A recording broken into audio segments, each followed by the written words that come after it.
En manchette, aujourd'hui, une dernière municipalité dévoile son budget pour 2024. On parle de Saint-Ignace de Loyola. Bonjour à tous, bienvenue à votre bulletin d'information sur les ondes de CTRB, votre télévision locale et régionale, en ce 9 janvier. Donc, Saint-Ignace de Loyola a aussi dévoilé son budget pour l'année 2024. On termine notre tournée des budgets municipaux avec cette municipalité. Les élus ont adopté le 21 décembre dernier un budget 2024 prévoyant des revenus et des dépenses de l'ordre de 3 437 849 $. On parle d'une augmentation au niveau du budget d'environ 500 000 $ par rapport au budget adopté l'année précédente.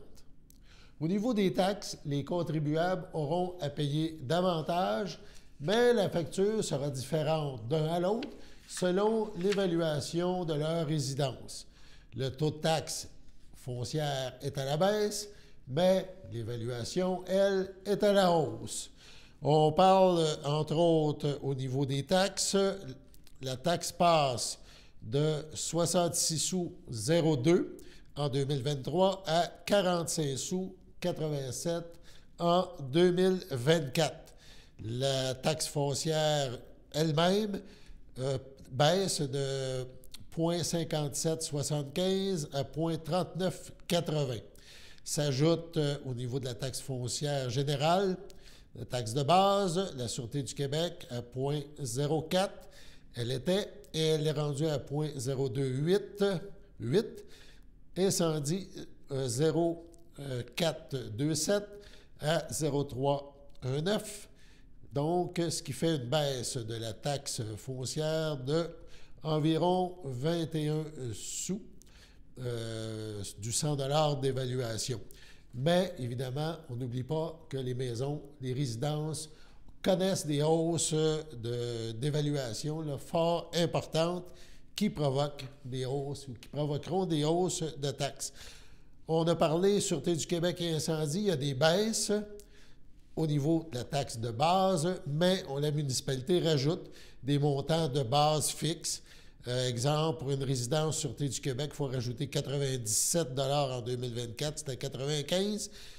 Si vous avez un chalet, c'est 36,50, c'était 33 l'année dernière. Le service incendie pour résidence, c'est rendu 107 $, une taxe fixe, c'était 100. Et si c'est un chalet, c'est 41,35, c'était 36. Déneigement, une assez forte hausse, on parle de 239,50, c'était 214 l'an dernier. Évidemment, c'est le déneigement de la rue Saint-Michel, oui, pas se tromper. Sur la rue Octave-Boucher, il y a aussi un montant, c'est 237,50. C'est 10 $ de plus que l'année précédente. La taxe aqueduc, 191, c'était 175, etc. Vous avez le tableau qui apparaît à ce moment-là. Donc, on va regarder un extrait de cette séance du 21 décembre. Bon, adoption des prévisions budgétaires 2024. La parole est à vous, M. Renard. Alors, dans la présentation du projet 2024, vous avez les papiers et l'écran aussi à l'écran. À la première colonne, vous avez le réel 2022, ce qui a été dépensé. Le réel au 30 octobre 2023, ce qui a été dépensé à cette période. Vous avez le budget 2023. Alors nous, on va se concentrer davantage sur ce qu'on prévoit dépenser au 31 décembre 2023, qui est la colonne de droite, et le budget de 2024, qui est la dernière colonne à votre droite. Alors, on va essayer d'énumérer les dépenses. Pour l'administration générale, qui était prévue au 31 décembre 2023, c'est des projections, 698 638, ce qui est dans le budget 2024, 689 993. Pour la sécurité publique, prévue au 31 décembre 2023, 417 534. Et au budgétisé 453 946. Pour le transport routier, prévoit dépenser au 31 décembre 2023 382 366. Le budget 2024, 639 023. Pour l'hygiène du milieu, alors au 31 décembre, 502 254. Et au budget 2024, 632 543. Pour le santé et bien-être, au 31 décembre 2023, 3158. Budget 2024, 6011. Pour l'aménagement et l'urbanisme, prévu au 31 décembre 2023, 109 852. Alors, budget 2024, 48 344. Pour loisirs et culture, prévu au budget 31 dépenses au 31 décembre 2023, 261 135. Et le budget 2024, 270 688. Pour les frais de financement, prévu au 31 décembre 2023, 42 623. Pour le budget 2024, 130 923. Pour l'immobilisation, les immobilisations, prévues au 31 décembre 2023, 1 778 097. Et au budget 2024, 566 378. Pour un total des dépenses de 4 195 657 prévues au 31 décembre. Et pour le budget actuel, 3 437 849. Pour les revenus de taxes, on a prévu au 31 décembre 2023 2 946 930. Au budget 2024, 2 592 872. La compensation en lieu de taxes, prévue au 31 décembre 2023, 32 181. Au budget 2024, 32 000. Les revenus de source locale, prévus au 31 décembre 2023, 2 246 622. Prévus au budget 2024, 812 977. Pour un total des revenus prévus au 31 décembre 2023, 5 225 733. Et pour le budget 2024, 3 347 849. On va maintenant pour les taux de taxes et tarifications fixes pour l'année 2024. Pour le taux de base foncière générale, 2023, 0.5775, 2024, 0.3980. La Sûreté du Québec, 2023, 0.0400, 2024, 0.0288. Le service des incendies 2023, 0.0427, 2024, 0.0319. Qui donne le total foncier général 2023, 0.6602 et pour 2024, 0.4587. Pour les 6 logements et plus, pour le 2023, on a c'est 0.6775 et 2024, 0.4980. La Sûreté du Québec, 0.0400 et en 2024, 0.0288. Le service des incendies, en 2023, 0.0427, en 2024, 0.0319. Le total 6 logements et plus en 2023, 0.7602 et en 2024, 0.5587. On regarde la tarification fixe. En 2023, la Sûreté du Québec pour les résidences, 95 $ et en 2024, 97. Pour la Sûreté du Québec au niveau des chalets, c'est 33 en 2023 et passe à 36,50 en 2024.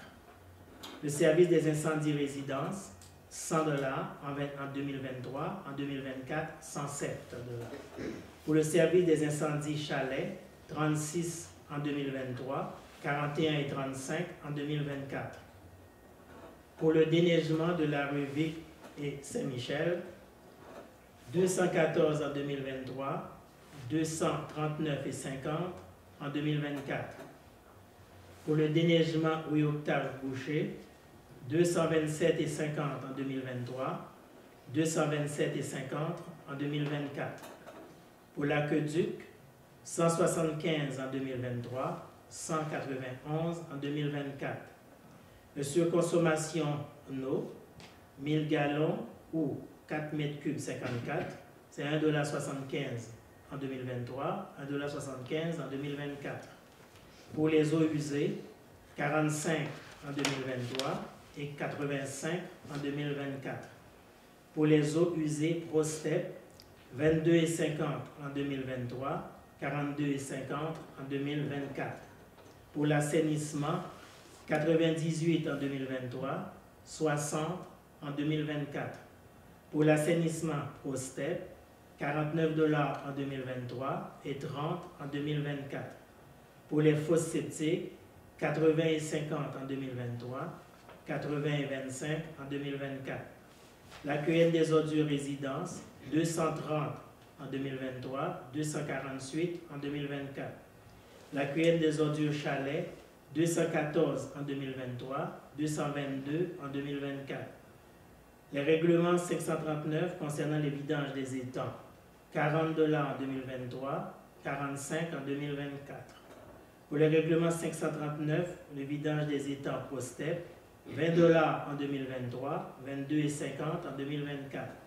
Le règlement 540, Laurent Saint-Pierre, 35 en 2023 et 36 en 2024.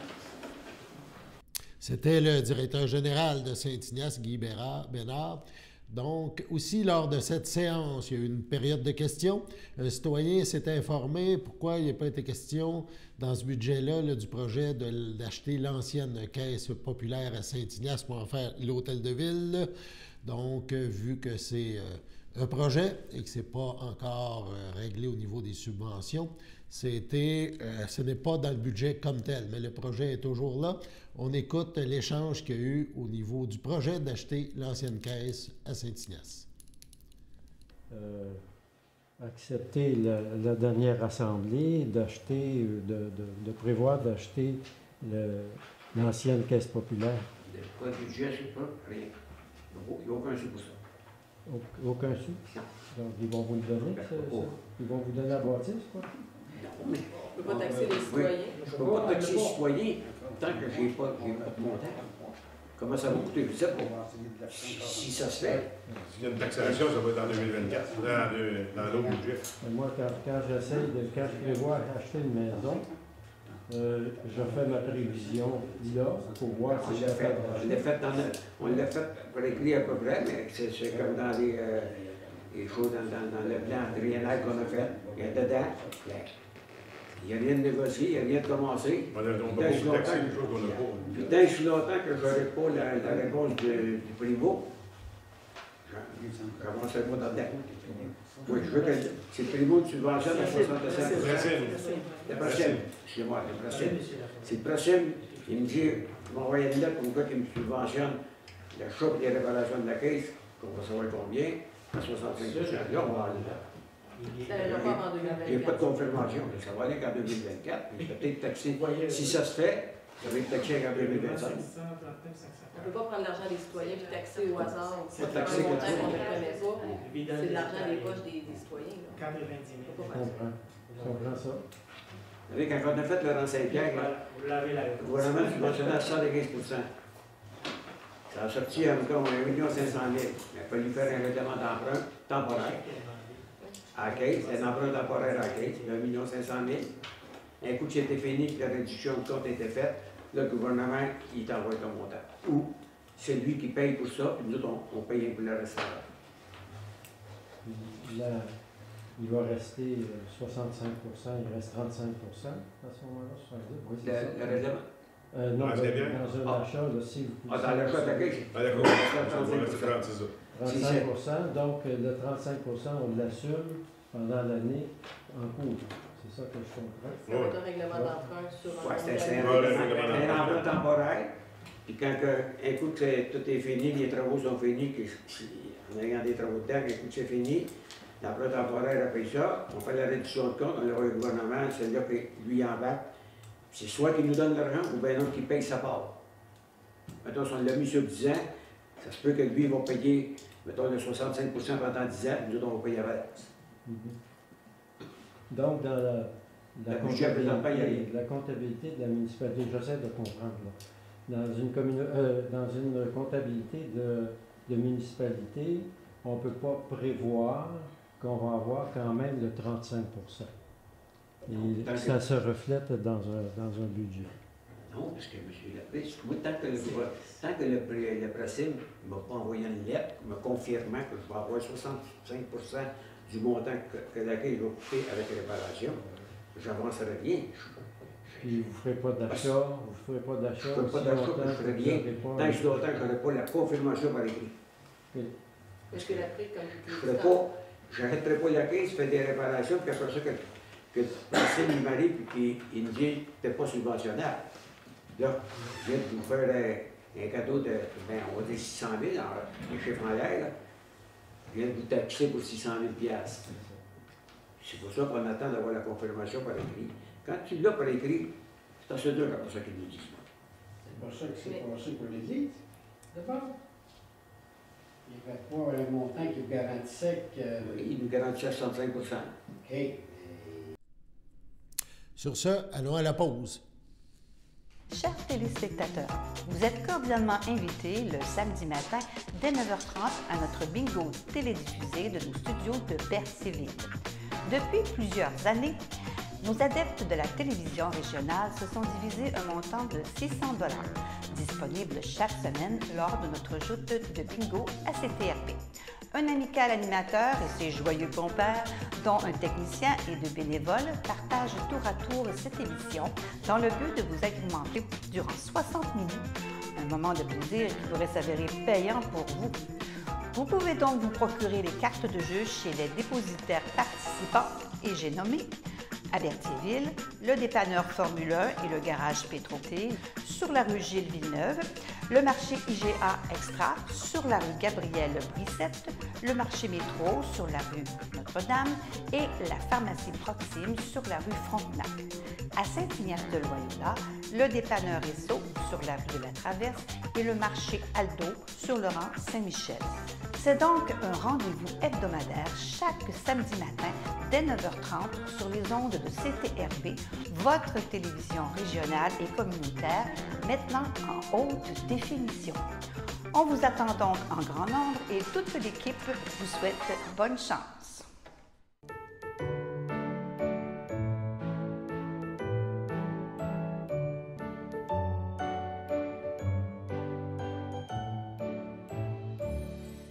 En ce 9 janvier, la FADOC de l'Île-du-Pas désire souhaiter bonne fête à Paul Lefebvre.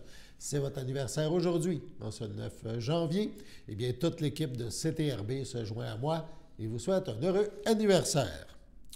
On y va maintenant avec le bilan de la campagne 2023 d'Opération Nez Rouge dans la Naudière. Un bilan fort positif puisque 339 bénévoles ont assuré 719 présences au cours de 22 soirées.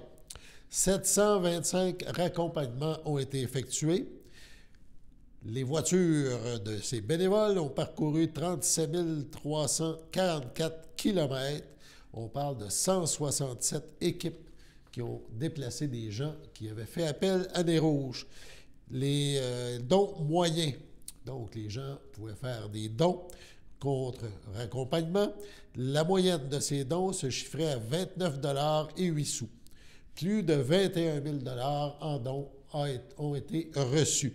Et, fait important, 51 % des bénévoles étaient des nouveaux bénévoles. Donc, félicitations à ces bénévoles, un service fort important dans le temps des fêtes.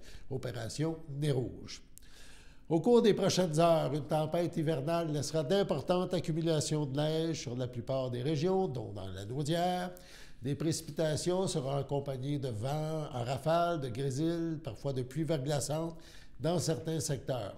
Ces conditions affecteront bien sûr les déplacements sur plusieurs axes routiers stratégiques du Québec, notamment la 40 qui traverse notre secteur. Dans ce contexte, le ministère des Transports et de la Mobilité durable tient à rappeler aux usagers de la route qu'ils devront faire preuve d'une grande prudence et adopter leur conduite en fonction des conditions routières parfois changeantes sur un même axe routier. Idéalement, les automobilistes sont invités à reporter des déplacements non essentiels le temps que les conditions météorologiques s'améliorent. Donc, avant de prendre la route, les usagers doivent se renseigner sur l'état de la chaussée et les conditions de visibilité. On va, entre autres, sur la plateforme Québec 511. Sur ce, on passe à la pause.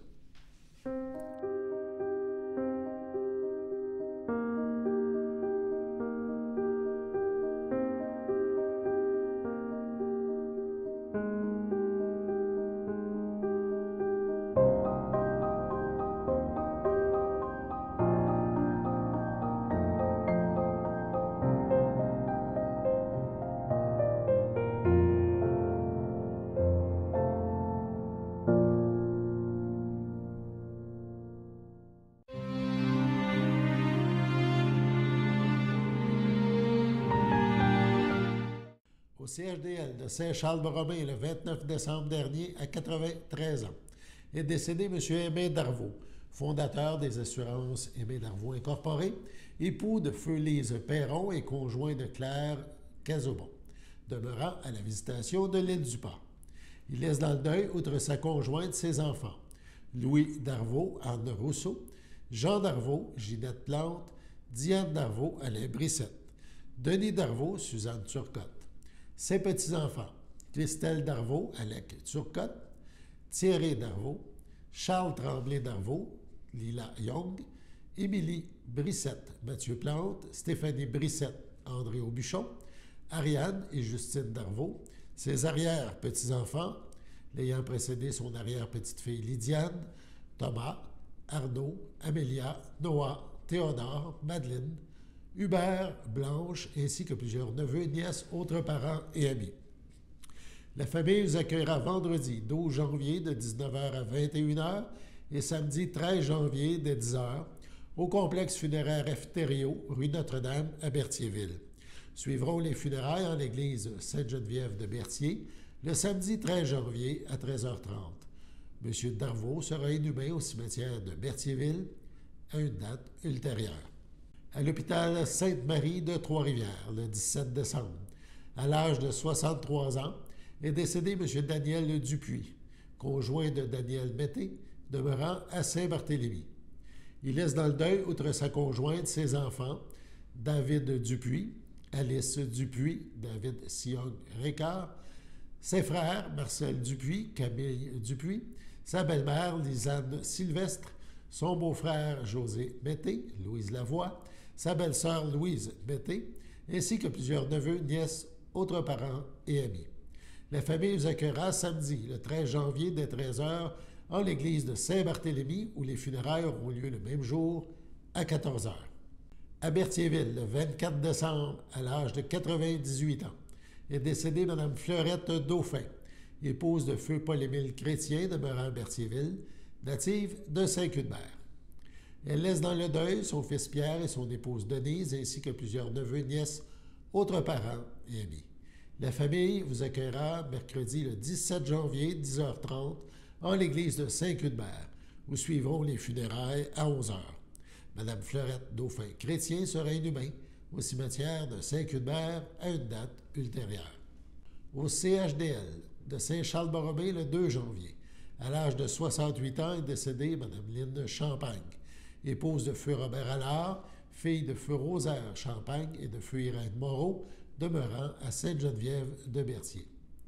Elle laisse dans le deuil ses enfants, Louis Félicia Venn, Loli Vincent Laure Perrault, Jenny Hitchcam Zarali, ses petits-enfants, Jaiden, Michaela, Aidia, Rana, ses sœurs, ses frères, beaux-frères et belles-sœurs, Rose Champagne, Alain Miro, Jeanne Champagne, Guy Champagne, Colette Rondeau, Mario Champagne, Chantal Croisetière, Daniel Champagne, Sylvie Laprade, Guylaine Champagne, Laurent Sauvé, Jean Champagne, Claude Allard, Nicole Germain, Janine Allard, Jean-Guy Turcotte, Réjeanne Allard, ainsi que plusieurs neveux, nièces, autres parents et amis. La famille vous accueillera samedi, le 20 janvier, dès 10h, au complexe funéraire Efterio de Notre-Dame-Berthierville. Les funérailles suivront à 14h en l'église de Sainte-Geneviève de Berthier. Madame Lynne Champagne sera inhumée à une date ultérieure. C'est avec tristesse que nous faisons part du décès de Mme Lucie Saint-Antoine, survenu le 4 janvier au CHSLD Le Champlain, à l'âge de 102 ans et 10 mois. Épouse de feu Anthony Bérard, demeurant à Berthierville, autrefois de Saint-Barthélemy. Lui a précédé son fils Luc. Elle laisse dans le deuil ses enfants. Dominique Bérard, Lynne Saint-Don, Marie Bérard, Marcel Livernoche, Suzanne Bérard, Yvon Sylvestre, Jacinthe Bérard, François Bérard, Huguette Savoie, Gilbert Bérard, Chantal Ferland, Denis Bérard, Feu Manon Duhem, son amie Ginette Boucher, Monique Bérard, Ghislain Wolfe, ses 14 petits-enfants et 15 arrière-petits-enfants, ses belles-sœurs Janine Laurando, Feu Gérald Saint-Antoine, Juliette Lavôtre, Feu Louis-André Saint-Antoine. Lui a précédé sa sœur Marie-Claire Saint-Antoine, Feu Gaétan Bastien, ainsi que plusieurs neveux, nièces, autres parents et amis. La famille vous accueillera samedi, 27 janvier, dès 10h au complexe funéraire Efterio, 741 Notre-Dame à Berthierville. Suivront les funérailles en l'église de Saint-Barthélemy à 14h30. Madame Saint-Antoine Bérard sera inhumée au cimetière de Saint-Barthélemy le jour même.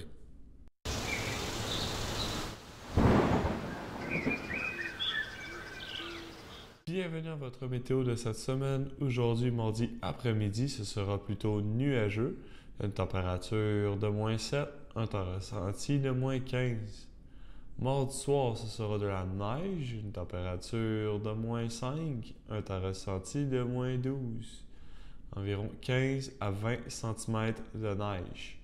Mardi nuit, ce sera de la neige, une température de -2, un temps ressenti de -9. Environ 10 cm de neige. Mercredi matin, ce sera de la pluie et de la neige, une température de 2, un temps ressenti de -3, environ 5 mm de pluie et moins de 1 cm de neige.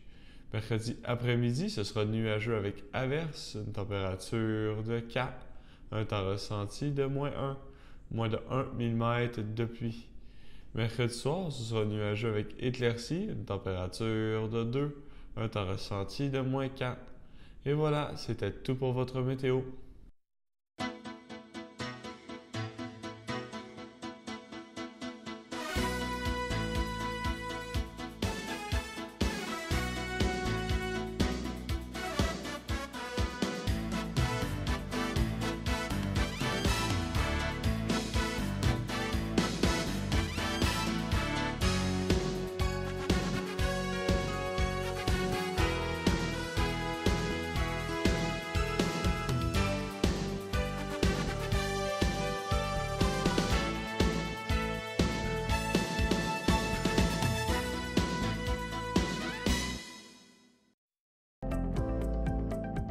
Les télévisions communautaires autonomes du Québec, ce sont les télévisions les plus importantes parce qu'elles sont proches de la communauté. On veut encourager des gens qui parlent de ce qui nous intéresse, mais aussi qui participent au développement local. Mais c'est fini le temps là, où on allait lire une affaire qui a été écrite avant hier au bout du monde. Non! Tu veux savoir ce qui se passe chez vous? Bien, ma télé préférée, c'est la télé autonome communautaire. C'est ici que ça se passe.